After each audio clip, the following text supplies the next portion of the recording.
বরাকের দুই মন্ত্রীকে সংবর্ধনা। বরাক উপত্যকার উন্নয়নে একাধিক প্রতিশ্রুতি দিলেন শিলচরে।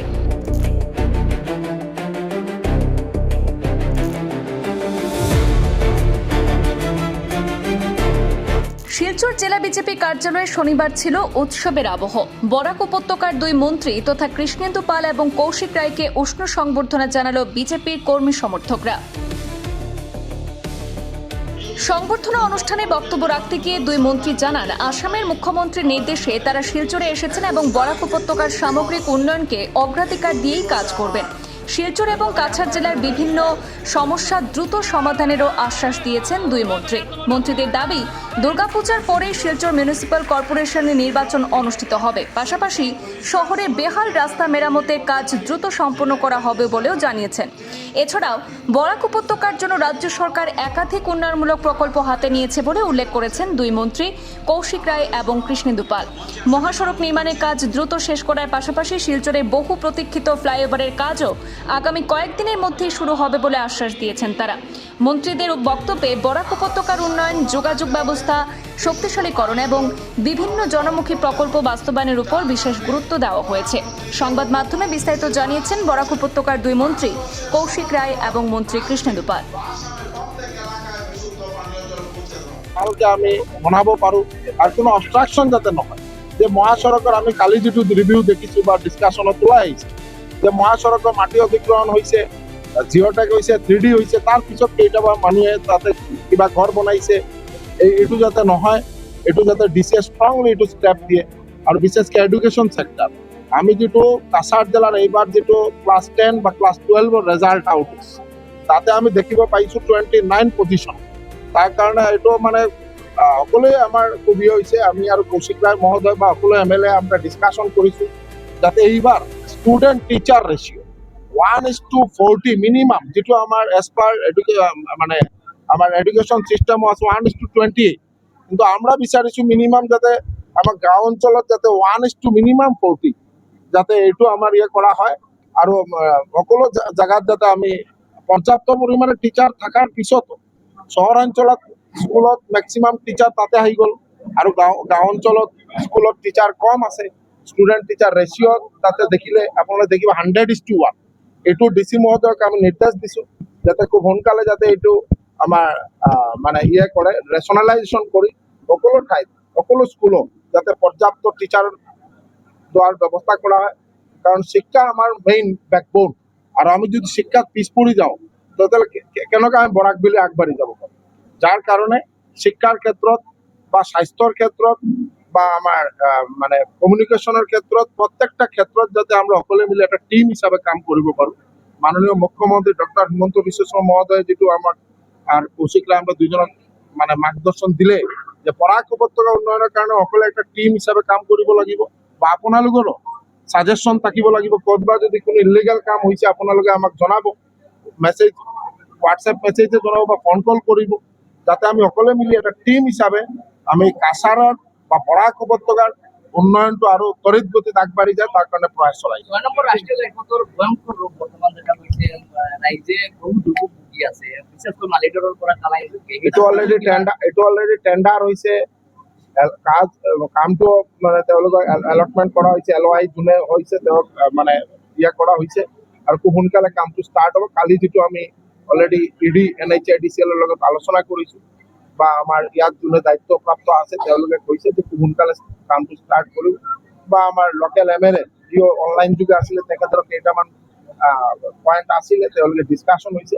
আৰু কমিউনিকেশ্যনৰ ক্ষেত্ৰত চাওক, আমাৰ বৰাক উপত্যকা বেচিকেলি ৰেইনি এৰিয়া, মানে খুব বেছি ৰেইনফল হৈ থাকে, তাতে থাকিব। কিন্তু 4 লেনৰ কাম চলি আছে। আজি প্ৰত্যেকটা এলেকাত চাহ বাগিচাত ৰাস্তা হৈছে, বৰাক উপত্যকাত ব্ৰিজ হৈছে। আমি যিটো আমাৰ ইষ্ট ৱেষ্ট কৰিডৰৰ কাম চলি আছে, খুব ফাষ্ট কাম চলি আছে। লগতে আমি আৰু এটা এক্সপ্ৰেছ হাইৱে পাইছোঁ, এইটো এটা ডাঙৰ প্ৰাপ্তি আৰু এইটোৰ মাটি অধিগ্ৰহণৰ কাম হৈছে। তাৰ কাৰণে বৰাক উপত্যকা উন্নয়নৰ ক্ষেত্ৰত মাননীয় মুখ্যমন্ত্ৰী মহোদয় যেনেকুৱা মানে আপ্ৰাণ চেষ্টা কৰি আছে আৰু বৰাক উপত্যকা ডেভেলপমেণ্টৰ কাৰণে একই ব্যক্তি গোটেই অসমৰ মাজত আমি দেখি পাইছোঁ আমাৰ জন্মৰ পিছত যে আমাৰ ৰাজনৈতিক লাইফে যে ডক্টৰ হিমন্ত বিশ্ব শৰ্মা সত্যিকাৰ অৰ্থে বৰাক আপাৰ, মিডিল, লোৱাৰ সকলো ঠাইৰ উন্নয়ন যাতে সম উন্নয়ন হয় আর অসম যাতে ভারতবর্ষৰ 5টা উন্নত শাৰীৰ সমৃদ্ধশালী ৰাজ্য হিচাপে গঢ় লৈ উঠে তাৰ কাৰণে মুখ্যমন্ত্ৰী মহোদয়ে কাম কৰি আছে আৰু আমাৰ সকলোৱে মিলি এটা টিম হিচাপে কাম কৰি আছে। মাননীয় মুখ্যমন্ত্রী ডক্টর হিমন্ত বিশ্ব শর্মা মহাশয়ের দ্বিতীয় সরকারের মন্ত্রী হিসাবে আবার দায়িত্ব পাওয়ার পর আজকে প্রথমবার বরাক উপত্যকায় আমি এবং আমার সতীর্থ মন্ত্রী কৃষ্ণেন্দু পাল মহাশয় এসেছি।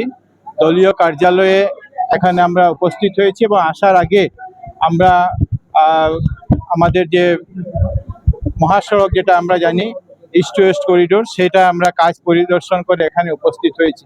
আগামীকালকে যোগ দিবসের কার্যক্রম আছে এবং যোগ দিবসের কার্যক্রমে মুখ্যত উপস্থিত থাকার জন্য আমরা এখানে উপস্থিত হয়েছি। প্রত্যেক মন্ত্রীদেরকে জেলায় জেলায় পাঠানোর সিদ্ধান্ত মুখ্যমন্ত্রী নিয়েছেন এবং আপনারা জানেন যে গতবার যে বিভাগগুলো ছিল এবার সেটা কিছু পরিবর্তনও হয়েছে। আমি গত বছর খাদ্য বিভাগের মন্ত্রী ছিলাম, food public distribution and consumer affairs এই বিভাগটা এবারও আছে এবং সঙ্গে দহুয়া যেটা department of housing and urban affairs এবং কর্পোরেশন, এই 3টা বিভাগের মন্ত্রী হিসাবে দায়িত্ব পেয়েছি। পুরো আসামের নগরের উন্নয়ন করা, গুয়াহাটি মহানগরের উন্নয়ন করা, এই আগামী দিনে চেষ্টা করে যাচ্ছি যাতে করতে পারি।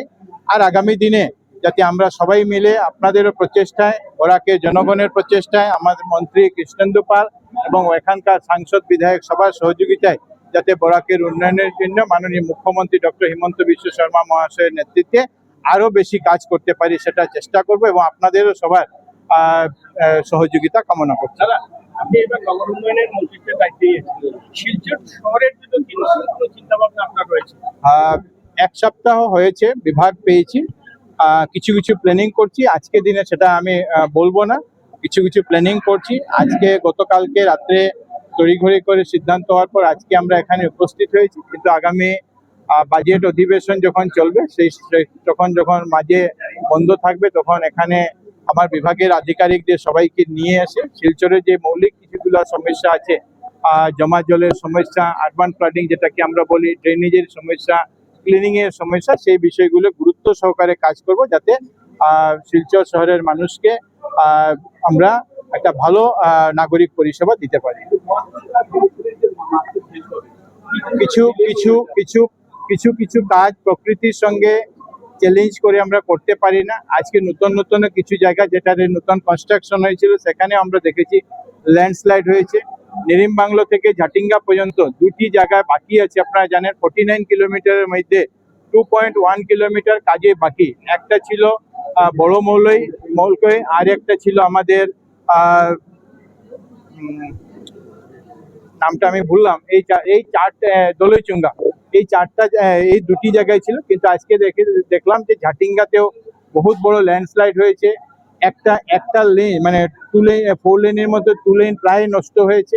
রেকো বলে যে জায়গা আছে সেখানেও 2 লেন প্রায় নষ্ট হয়েছে। সেই জন্য তারাও কাজ করছেন। নতুন নতুন কিছু সমস্যাও বেরিয়েছে, কিন্তু আজকে যখন করছি যে খুব তাড়াতাড়ির মধ্যে আমি আশা করছি খুব কম সময়ের মধ্যে যে কাজগুলা বাকি ছিল সেই কাজগুলোকে তারা শেষ করতে পারবেন। কিন্তু নতুন নতুন যদি ল্যান্ডস্লাইড বা কিছু হয় তখন সেটা প্রকৃতির সঙ্গে আমরা লড়াই করতে পারবো না, সেটাকে টেকনিক্যালি কিভাবে আমরা সমাধান করতে পারি সেটা চেষ্টা করব।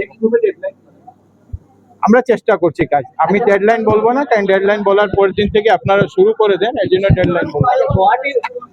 শিলচর ফ্লাইওভারের কাজ আমরা আগামী 1-1.5 মাসের মধ্যে শুরু করব। ল্যান্ড অ্যাকুইজিশনের যেটা প্রক্রিয়া, সেই প্রক্রিয়ার ফাইল ইতিমধ্যে এখান থেকে গুয়াহাটিতে পাঠিয়ে দেওয়া হয়েছে। তো খুব তাড়াতাড়ির মধ্যে সেটা কাজ আমরা শুরু করব। আমি আশা করছি 1.5 থেকে 2 মাসের মধ্যে এটার কাজ আমরা আরম্ভ করব। দুর্গাপূজার আগে নির্বাচন হবে এবং সেটার জন্য মুখ্যমন্ত্রী মহাশয় সিদ্ধান্ত নিয়েছেন যে দুর্গাপূজার আগে আমরা যাতে করতে পারি, সেজন্য ভোটার তালিকার সংশোধন। কারণ আগে যে ভোটার তালিকা ছিল সেটা যেটা তৈরি হয়েছিল সেটা আগের ভোটার তালিকা ছিল, এবং এরপর এসআর হওয়ার পরে যে নতুন ভোটার তালিকা হয়েছে সেটাতে অনেক মানুষের নাম বাদ পড়েছে, নতুন নতুন নাম অন্তর্ভুক্ত হয়েছে। এই জন্য এসআর হওয়ার পরে যে ভোটার তালিকা সেটাকে মাদার ভোটার তালিকা ধরে যাতে আমরা ভোটার তালিকা নতুন তৈরি করা যায়, সেই প্রক্রিয়াটা ইতিমধ্যে আরম্ভ হয়েছে। জুলাই মাসের মধ্যে সেটা শেষ হবে এবং আমরা প্ল্যান করছি যে দুর্গাপূজার আগে যাতে নির্বাচন প্রক্রিয়াকে শেষ করতে পারবো। আমি চেষ্টা করি গিয়ে আপনাদেরকে হয়তো দেখা পাইছি প্ৰতিখন বিভাগৰ লগত কথা পাতি কেনেকৈ ড্ৰেইনেজৰ সমস্যা সমাধান কৰিব পাৰোঁ সেইকাৰণে আমি চেষ্টা কৰি আছোঁ। বহুত নতুন নতুন পৰিকল্পনা মুখ্যমন্ত্ৰী ডাঙৰীয়াই লৈছে, অলপ কাম আৰম্ভও হৈছে, যোৱা 1-2 বছৰত এই কামবিলাকো শেষ পৰ্যায়তে আছে আৰু নতুন ড্ৰেইনেজৰ সমস্যা আছে, সেই সমস্যাবিলাকো আমি সমাধান কৰি আশা কৰোঁ যে 100% নহ'লেও অন্ততঃ 70-80% যাতে আমি বানমুক্ত কৰিব পাৰোঁ।